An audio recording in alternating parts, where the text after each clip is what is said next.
Գյուրջան Կասկադ, ցանկացած համեմատություն մեր օգտին է։ Ուրեմն քննարկում ենք բյուջեի արդյունավետությունը, բայց որքանով կարող ենք լուրջ վերաբերել այս բյուջեի ծախսերին, երբ այս քաղաքապետարանի նկատմամբ վստահություն չկա։ Օրինակ, շինարարական ծախսերի վերաբերյալ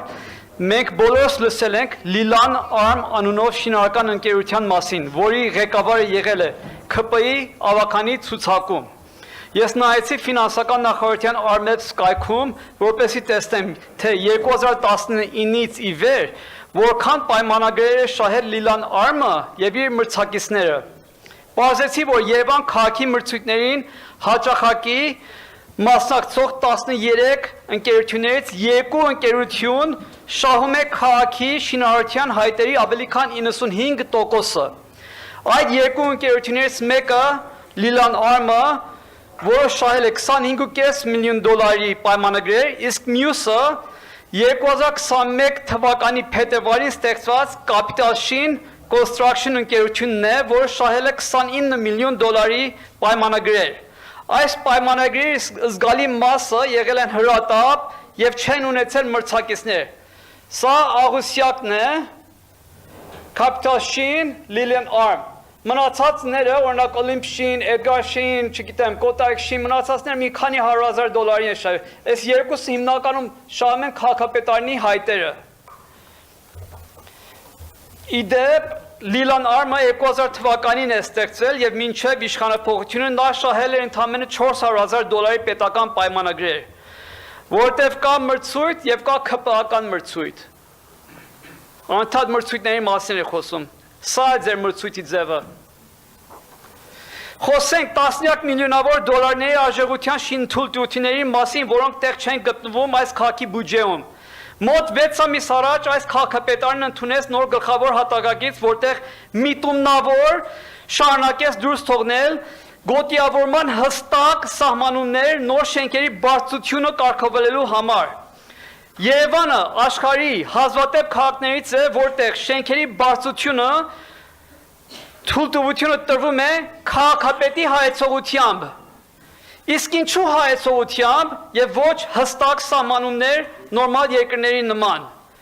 Պատասխանը դուք մտածեք։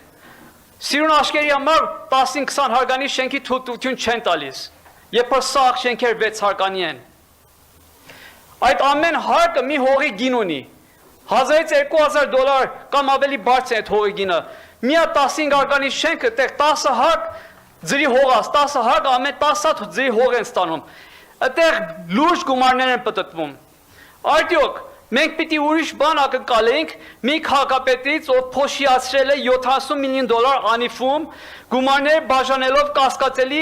աշխատողներին եւ ընկերություններին, որից մեկը վերջերս իմացանք մի 8 օրական օֆշորում ստեղծված ընկերություն էր, որի տնօրենը պարոն Ավինյանի կնոջ ընկերուհին եւ գործընկերն էր։ Այդ ընկերությունը ստացել $4.2 միլիոն եւ այժմ համարյա գոյություն չունի, ունի 1 աշխատող։ $70 միլիոն բաժանվել է տարբեր բիզնեսներին 49% պետական մասնաբաժինների համար, իսկ գիտեք վերջին 5 տարիներում այդ 49%-ներից ինչքան շահութաբաժին է եկել պետբյուջե։ Ես նամակ ուղարկեցի ֆինանսների նախարարություն։ Ստացա պատասխան, վերջին 5 տարին անիվ ֆոնդ ՓԲ կողմից ստացվել է $2,883,500 դրամ, այսինքն $7,300 շահութաբաժին ենք ստացել, $70 միլիոն տվել ենք, $7,300 ստացել ենք։ Բա մեկ չի պարոն Փաշինյանը, խեղճ մարդը կոպեկ վերադարձում է, դուք ինչ եք անում ստեղ։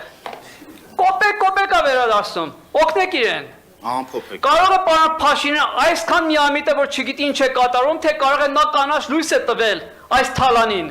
Նախկինները դեռ չեն պատժվել, թալանը չի վերադարձվել։ Եվ հիմա ուզում եք հավատանք, որ հարյուրավոր միլիոնավոր դոլարների թալանը համակարգված չէ։ Անփոփեք, պարոն Զարուհի։